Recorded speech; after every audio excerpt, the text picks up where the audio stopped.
ಇನ್ನು ಕರ್ಕ ರಾಶಿಯ ವಿಚಾರವನ್ನು ಹೇಳುವ. ಕರ್ಕ ರಾಶಿಗೆ ಈಗ ಖಂಡಿತವಾಗಿ ಒಳ್ಳೆ ಟೈಮ್ ಆಗಿಲ್ಲ. ಯಾಕಂತ ಹೇಳಿದ್ರೆ ಒಂದಲ್ಲ ಒಂದು ರೀತಿಯ ತೊಂದರೆಗಳು ನಿಮಗೆ ಬಂದೇ ಬರ್ತಾ ಉಂಟು. ಅವಮಾನಗಳು, ಕೆಲಸ ಕಾರ್ಯಗಳು ಆಗದೇ ಇರುವಂಥದ್ದು, ಅಥವಾ ಹಾಕಿದ ಹಣ ವೇಸ್ಟ್ ಆಗುವಂಥದ್ದು, ನಷ್ಟಗಳು, ಇನ್ನು ಕಲಹಗಳು, ಇದೆಲ್ಲ ಅಷ್ಟಮದಲ್ಲಿ ಶನಿ ಇದ್ದ ಫಲ. ಅವನು ಮಾರ್ಚ್ ನಂತರ ನವಮಕ್ಕೆ ಹೋಗ್ತಾನೆ. ಅಕ್ಟೋಬರ್ ನಂತರ ಅಷ್ಟಮದಲ್ಲಿ ರಾಹು ಬರ್ತಾನೆ. ಅಷ್ಟಮದಲ್ಲಿ ರಾಹು ಬಂದಾಗ ಅನಾರೋಗ್ಯವನ್ನು ಲಕ್ಷಣವನ್ನು ಕೊಡ್ಬೋದು ಅವನು. ಇಲ್ಲಿ ಭಾಗ್ಯಸ್ಥಾನಕ್ಕೆ ಶನಿ ಬಂದಾಗ ಏನಾಗ್ತದೆ ಅಂತ ಹೇಳಿದ್ರೆ ಧರ್ಮವನ್ನು ತಪ್ಪುವವರು ಅಧರ್ಮಿಗಳಾಗೋದು ಅಂತೇಳಿ. ಅಧರ್ಮಿಗಳು ಅಂತ ಹೇಳಿದ್ರೆ ಮಾಡಬಾರದನ್ನು ಮಾಡುವುದಲ್ಲ, ನಮ್ಮ ಪ್ರೋಗ್ರೆಸ್ಸಿಗೆ ಮಾರಕ್ಕಾಗುವಂಥ ವಿಚಾರಗಳನ್ನು ನಾವು ಮಾಡಿಕೊಂಡು ಹೋಗುವಂಥದ್ದು. ಆವಾಗಲೂ ಕೂಡ ಆಲ್ಟ್ ಆ್ಯಂಡ್ ಪ್ರೊಸೀಡ್, ಸ್ವಲ್ಪ ಅದನ್ನು ವಿಮರ್ಶೆ ಮಾಡಿಕೊಂಡು ಹೇಗೆ ಹೋಗಬೇಕು ಅಂತ ಹೇಳುವಂಥದ್ದು. ಈ ಕರ್ಕಾಟಕ ರಾಶಿಗೆ ವ್ಯಯಸ್ಥಾನದಲ್ಲಿ ಗುರು ಇರುವಂಥದ್ದು. ಆವಾಗ ಇವರು ಹಣ ಖರ್ಚಾಗ್ತದೆ, ವಿಪರೀತ ಹಣ ಖರ್ಚಾಗಲಿಕ್ಕೆ ಸಾಧ್ಯತೆ ಉಂಟು. ಯಾವುದಕ್ಕೆ ಹಣ ಖರ್ಚು ಮಾಡ್ತಾರೆ?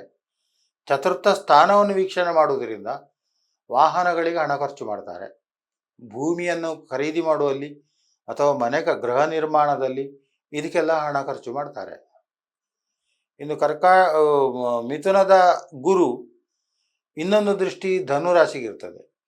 ಅವಾಗ ಕರ್ಕಾಟಕಕ್ಕೆ ಷಷ್ಠ ಸ್ಥಾನ ಧನುರಾಶಿ ಆಗ್ತದೆ.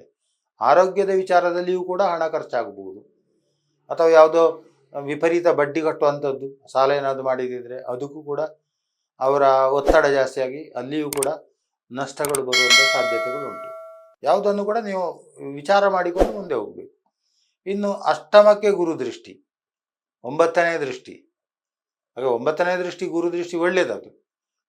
ಅಲ್ಲಿ ರೋಗ ಚಿಂತನೆ, ಮರಣ ಸ್ಥಾನ, ನಷ್ಟ ಸ್ಥಾನ ಅಂಥ ಒಂದು ಸ್ಥಿತಿಗೆ ಹೋದರೂ ಕೂಡ ಕೊನೆಯ ಗಳಿಗೆಯಲ್ಲಿ ಅದು ಎಲ್ಲ ಸಾಲ್ವ್ ಆಗ್ತದೆ.